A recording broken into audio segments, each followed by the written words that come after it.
Pemirsa Hasanah, berbagai kasus anak yang durhaka pada orang tuanya tak pernah berhenti diberitakan.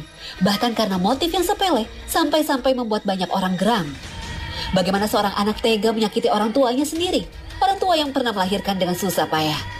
Allah memerintahkan umat manusia untuk berbakti kepada orang tua dan tidak menyakiti mereka. Allah berfirman, sembahlah Allah dan janganlah kamu mempersekutukannya dengan sesuatu pun, dan berbuat baiklah kepada dua orang ibu bapak. Al-Quran Surah An-Nisa ayat 36. Dalam ayat lain Allah berfirman, bersyukurlah kepadaku dan kepada dua orang ibu bapakmu. Hanya kepadakulah kembalimu. Al-Quran Surah Luqman ayat 14. Allah Subhanahu wa Ta'ala juga berfirman, dan Rabb-mu telah memerintahkan agar kamu jangan beribadah melainkan hanya kepadanya, dan hendaklah berbuat baik kepada ibu bapa. Jika salah seorang di antara keduanya atau kedua-duanya sampai berusia lanjut dalam pemeliharaanmu, maka sekali-kali janganlah engkau berkata kepada keduanya perkataan dan janganlah engkau membentak keduanya, dan ucapkanlah kepada keduanya perkataan yang baik, dan rendahkanlah dirimu terhadap keduanya dengan penuh kasih sayang, dan ucapkanlah, ya Robku, sayangilah keduanya sebagaimana mereka berdua telah mendidik aku pada waktu kecil. Al-Quran Surah Al-Isra ayat 23 dan 24. Dalam ayat ini dijelaskan bahwa seorang anak dilarang menyakiti hati orang tua meski berkata dan semisalnya. Apalagi jika sampai memukul orang tua atau membunuh mereka. Na'udzubillah min zalik. Dalam sebuah hadis kita diingatkan agar tidak durhaka kepada orang tua, apalagi itu adalah seorang ibu. Rasulullah SAW bersabda, maukah kalian aku beritahukan dosa yang paling besar? Para sahabat menjawab, tentu. Nabi bersabda, yaitu berbuat syirik, durhaka kepada orang tua. Hadis riwayat Bukhari.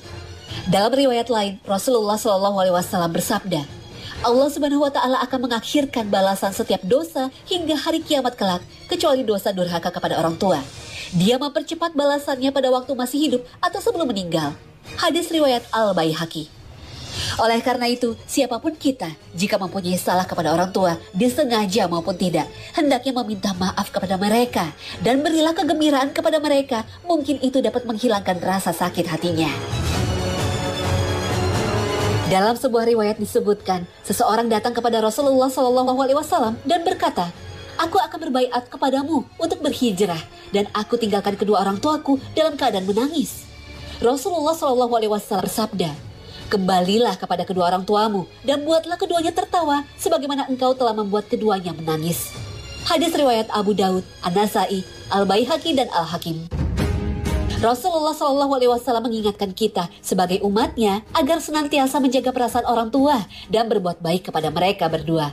Ibnu Umar pernah menegaskan, tangisan kedua orang tua termasuk kedurhakaan dan dosa besar. Hadis riwayat Bukhari. Lalu bagaimana jika sampai ibu atau ayahnya meninggal, sementara sang anak yang pernah durhaka pada keduanya belum meminta maaf? Pertama yang harus dilakukan adalah berobat dan menyesali perbuatan tersebut. Allah berfirman, dialah yang menerima taubat dari hamba-hambanya dan memaafkan kesalahan-kesalahan dan mengetahui apa yang kamu kerjakan. Al-Quran Surah Asy-Syura ayat 25. Menurut Imam An-Nawawi, tuntutan kedua orang tua kepada anak durhaka di akhirat tidak ada jalan untuk membatalkannya. Tapi sebaiknya anak durhaka yang sudah tobat dan menyesal memperbanyak istighfar, minta ampun dan berdoa untuk kedua orang tuanya. Kalau mampu, perbanyak sedekah atas nama orang tua, menghormati orang yang dihormati oleh kedua orang tua semasa beliau masih hidup seperti temannya, menyambung tali silaturahmi dengan saudara atau teman orang tua, membayar hutangnya, atau melakukan apapun yang mudah baginya. Dalam hal ini, Ibnul Qayyim menegaskan, jika dia benar-benar telah menyesali dosanya, sedih memikirkan dosanya, itulah tobat. Bagaimana tobatnya tidak dinilai sementara dia sangat menyesali dosanya dan sedih dengan dirinya. Langkah kedua, mendoakan menyambung silaturahim dan menunaikan janji-janji orang tua yang belum terlaksana. Saat aku duduk bersama Rasulullah, tiba-tiba ada seorang lelaki dari kaum Ansor yang datang dan bertanya, wahai Rasulullah, apakah masih ada perkara yang tersisa yang menjadi tanggung jawabku berkaitan dengan bakti kepada orang tuaku setelah mereka berdua meninggal yang masih bisa aku lakukan? Nabi menjawab, betul, yaitu ada 4 hal. Engkau doakan dan mintakan ampunan bagi mereka, melaksanakan janji mereka, serta memuliakan sahabat-sahabat mereka, juga menyambung tali silaturahmi dengan orang yang ada hubungannya dengan ayah ibu. Inilah kewajiban yang masih tersisa dalam berbakti kepada orang tuamu setelah mereka meninggal. Hadis riwayat Abu Daud dan Ahmad. Ketika orang meninggal, semua terputus kecuali 3 hal. Dari Abu Hurairah radhiyallahu anhu, ia berkata bahwa Rasulullah SAW bersabda, jika seseorang meninggal dunia, maka terputuslah amalannya kecuali 3 perkara, yaitu sedekah jariah, ilmu yang dimanfaatkan, atau doa anak yang soleh. Hadis riwayat Muslim. Wallahu alam. Nah pemirsa, sampai di sini akhir perjumpaan kita hari ini. Semoga Allah Subhanahu wa Ta'ala senantiasa memberikan hidayah dan taufiknya kepada kita. Amin ya rabbal alamin. Terima kasih atas perhatian Anda. Wassalamualaikum warahmatullahi wabarakatuh. Pemirsa Hasanah, keberadaan anak-anak di dalam rumah tangga selalu menjadi penghias hidup ini. Suara tawa dan tangis anak membuat suasana rumah menjadi hidup dan bergairah. Maka tidak seorang pun tentunya mau hidup sebatang kara di hari senjanya, tanpa memiliki anak dan cucu yang akan meramaikan suasana hidupnya yang telah berada di ujung waktu. Apalagi setelah meninggal tak ada yang bisa mendoakannya. Harta benda yang dimilikinya tidak akan ada yang mewarisinya, kecuali kerabat-kerabatnya. Maka sangat wajar anak menjadi dambaan semua pasangan suami istri. Oleh karena itu, wajar jika kita mendapati banyak pasangan yang tidak dikaruniai anak, berusaha dengan berbagai cara agar mendapatkan anak keturunan.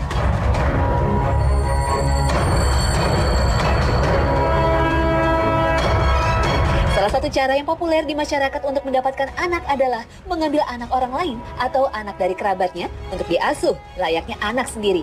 Usaha ini diyakini sebagai salah satu jalan untuk memancing kelahiran seorang anak dari rahimnya sendiri. Keyakinan ini semakin populer karena beberapa kasus orang yang mengambil anak sebagai pancingan, setelah itu ternyata dengan ikhtiar yang dilakukan bisa mendapatkan karunia anak dari Allah Subhanahu wa Ta'ala. Apakah memang mengambil anak orang lain untuk diasuh seperti layaknya anak sendiri bisa memancing lahirnya anak sendiri?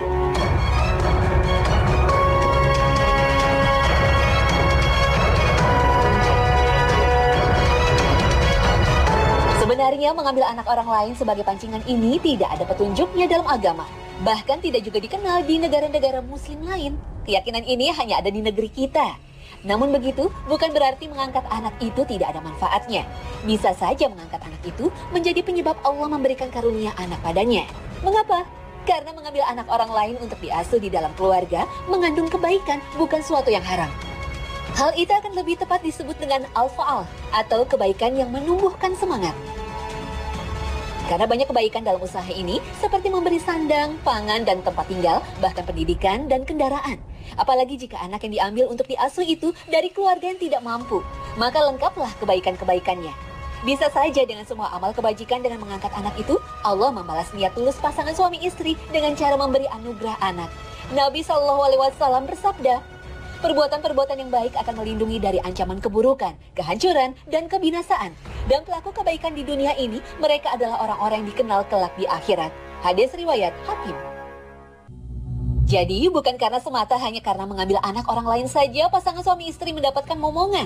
Namun karena keberkahan yang ditimbulkan oleh amal-amal kebajikan yang dilakukan oleh keluarga tersebut.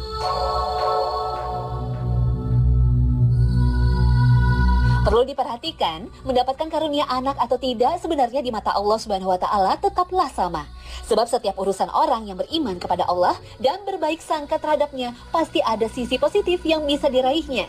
Nabi SAW bersabda, aku kagum dengan urusan seorang yang beriman. Sungguh setiap urusannya adalah kebaikan dan itu tidak dimiliki oleh siapapun kecuali orang yang beriman. Apabila dia mendapatkan kegembiraan, ia bersyukur maka itu lebih baik untuknya. Dan apabila ia ditimpa oleh kesusahan, ia bersabar, maka hal itu lebih baik untuknya. Hadis riwayat Muslim. Oleh karena itu, bersabar adalah sikap yang harus ditempuh oleh setiap keluarga yang tidak memiliki anak. Kalaupun dia memutuskan untuk mengasuh anak sebagai pancingan, maka hendaklah dia juga bersabar dalam mendidik dan merawatnya. Sekedar memiliki anak saja namun melalaikan pendidikannya sehingga si anak tumbuh menjadi seorang yang tidak taat beragama dan tidak juga mendatangkan manfaat untuk keluarga dan bangsanya. Maka dalam kondisi demikian, anak tak lagi menjadi istimewa, tapi justru menjadi fitnah bagi keluarga. Inilah yang dimaksud Allah Subhanahu wa Ta'ala dalam Al-Quran. Sesungguhnya hartamu dan anak-anakmu hanyalah fitnah cobaan dan di sisi Allah lah pahala yang besar. Al-Quran Surah At-Taghabun ayat 15. Oleh karena itu, jika pasangan suami istri tidak memiliki anak, bukan berarti harus pasrah dan hanya bersabar menjalani ketentuan Allah Subhanahu wa taala saja. Jika memiliki tekad dan niat yang baik, hendaknya berkaca pada Nabi Zakaria alaihi salam.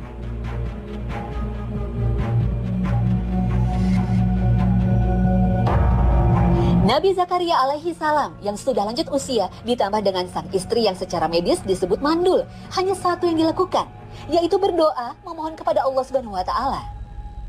Lihatlah motif dan niat Nabi Zakaria seperti yang disebutkan dalam Al-Qur'an. Dan sesungguhnya aku khawatir terhadap mawaliku, kerabat dan ahli waris sepeninggalanku.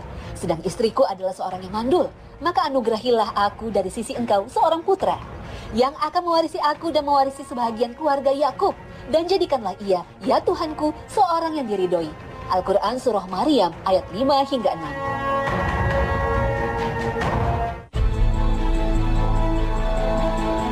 Kekhawatiran Nabi Zakaria karena tidak memiliki anak, menurut sebagian ulama tafsir, adalah kekhawatiran akan keturunan dari keluarganya yang akan melanjutkan estafet keagamaan dengan baik dan benar. Kalau bukan karena hal itu, kemungkinan Nabi Zakaria tidak akan memohon kepada Allah Subhanahu wa taala. Lalu bagaimana dengan keluarga yang tidak memiliki anak jika ingin memiliki amal jariah berupa anak soleh yang mendoakan setelah kematiannya? Bukankah itu mustahil bisa meraihnya karena tidak ada anak yang mendoakannya?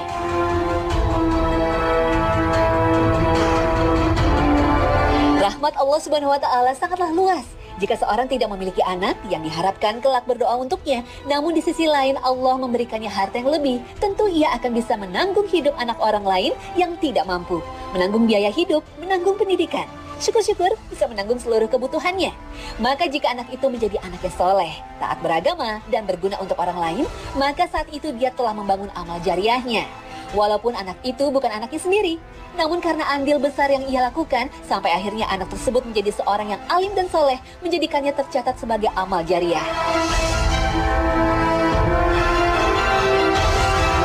Oleh karena itu yang patut diingat, jika tekad dan niat memiliki anak itu tidak bertujuan baik terkait dengan urusan agama dan akhirat, maka anak bisa menimbulkan keburukan. Dalam hal ini Rasul SAW mengingatkan, sesungguhnya anak membuat seseorang menjadi pelit dan penakut. Hadis riwayat Ibnu Majah. Wallahu a'lam.